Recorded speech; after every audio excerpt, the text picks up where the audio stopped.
Have you ever walked into a place and felt instinctively that your life was about to change? Not in a grand, dramatic way, but in a quiet, undeniable shift that makes your soul whisper, "This is it." For me, it was a melody floating up from the street below, a soundtrack to my unexpected love story in the heart of Rome. My name is Elara, and I came to Rome to escape, not from anything terrible, just from the ordinary. I rented a tiny apartment on a quiet, cobbled street, high enough to feel detached, but low enough to hear the city breathe. My routine was simple: write, read, and watch. I was a professional watcher, collecting moments for the novel I was supposed to be writing. But my favorite view wasn't the ancient ruins. It was the street musician who played in the square below my window every night. He was a creature of the night, appearing just as the streetlights flickered on. He was tall, lean, with a mess of dark, unruly hair, often hidden beneath a worn leather cap. His instrument was a battered acoustic guitar, and the music he played wasn't cheerful or loud. It was soulful, raw, and deeply romantic. A complex melody that seemed to speak directly to the unspoken loneliness in my heart. I called him Orion in my head, after the winter constellation that rose just as his music began. I watched him every night, always from the shadow of my window, never once letting him see me. It became my ritual.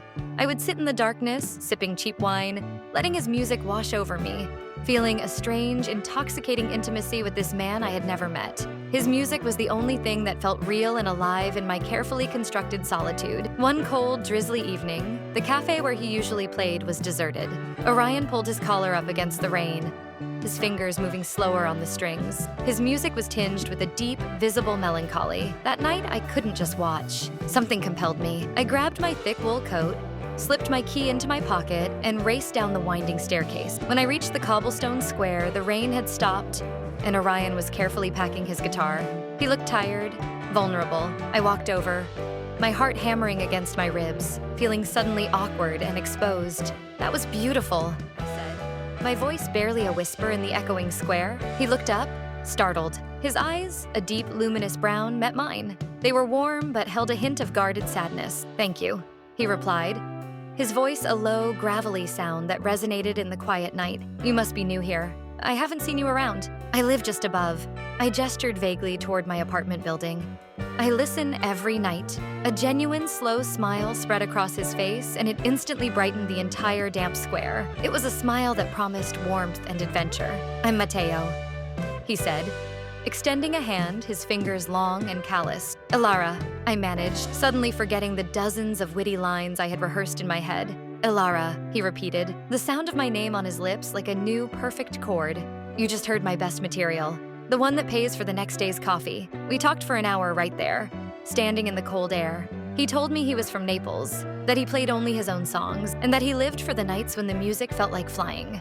I told him about my novel, the characters that refused to speak to me, and my quest to find inspiration in Rome. There was an instant, palpable connection, a recognition deeper than words. It was exhilarating, almost frightening. The next night, I didn't watch from the window. I met him in the square, and the night after that. Our relationship was built on the city's quiet hours after the tourists had gone to sleep.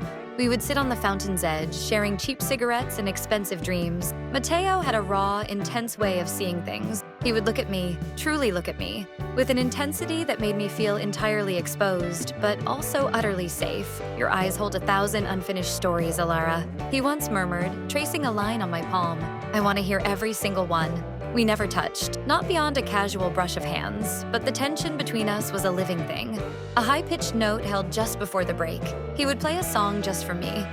His eyes locked on mine, and the lyrics, always about yearning and fate, felt like a secret language we shared. One night, he finished a song and the silence was heavy, charged. He leaned in, his breath warm against my ear. "I've written a new piece," he whispered. "A dark, fast one. It's about what happens when two people who are meant to be alone suddenly crash into each other. I call it collision." He looked at me, his eyes dark with unmasked desire. The look was a direct, passionate challenge. My breath hitched. I knew then that the time for watching and waiting was over. "Come with me," Matteo said, standing up, his hand outstretched. "I want to play Collision, where it was written." I took his hand. It was a decision made not by my cautious mind, but by my racing heart. His touch was firm, pulling me into the shadows. We walked deep into the old city, down alleys I hadn't known existed, until we reached a narrow door. He led me up a flight of stone stairs into a small, cluttered artist studio. It was messy, vibrant, and smelled of old leather and oil paints. "My sanctuary," he said, gently taking my coat. "I paint during the day, write music at night." The air in the studio was thick with creativity and a sudden, overpowering intimacy. He sat on a stool, picked up his guitar, and began to play. The music was fierce, driving, and passionate, a frantic beat that mirrored the frantic beating of my own heart. The lyrics spoke of fate, of risk, and of a hunger that couldn't be ignored.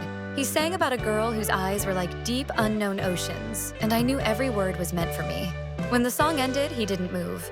I slowly walked toward him, unable to resist the pull. I reached out and gently traced the line of his jaw.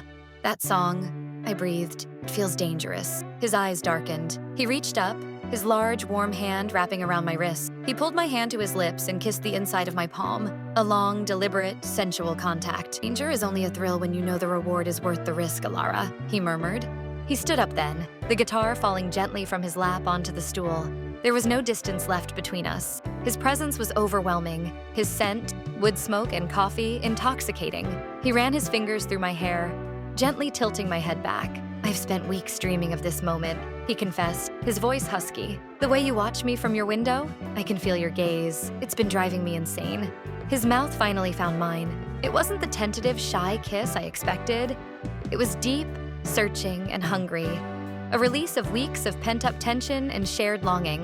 Every touch was an assertion, a demand. His hands moved from my face to the small of my back, pulling me tight against his solid, powerful body. The world outside the studio vanished. There was only the sound of our ragged breathing and the frantic, intoxicating pulse of our shared desire.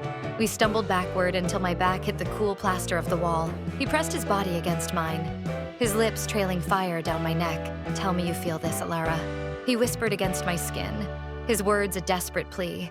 "Everything," I gasped, clutching the fabric of his shirt, pulling him closer. "I feel absolutely everything." The next few hours were a blur of passionate discovery. It was a connection that was fiercely physical, yet profoundly emotional.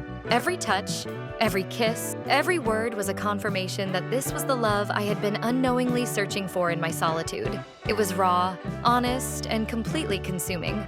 The silence that followed was perfect, filled with the warmth of his body next to mine, the scent of passion, and the quiet, satisfied rhythm of our hearts beating in unison. I woke up the next morning nestled against Mateo's chest, the smell of paint and last night's passion still in the air. The harsh morning light softened the chaos of the studio, making it feel strangely beautiful and domestic.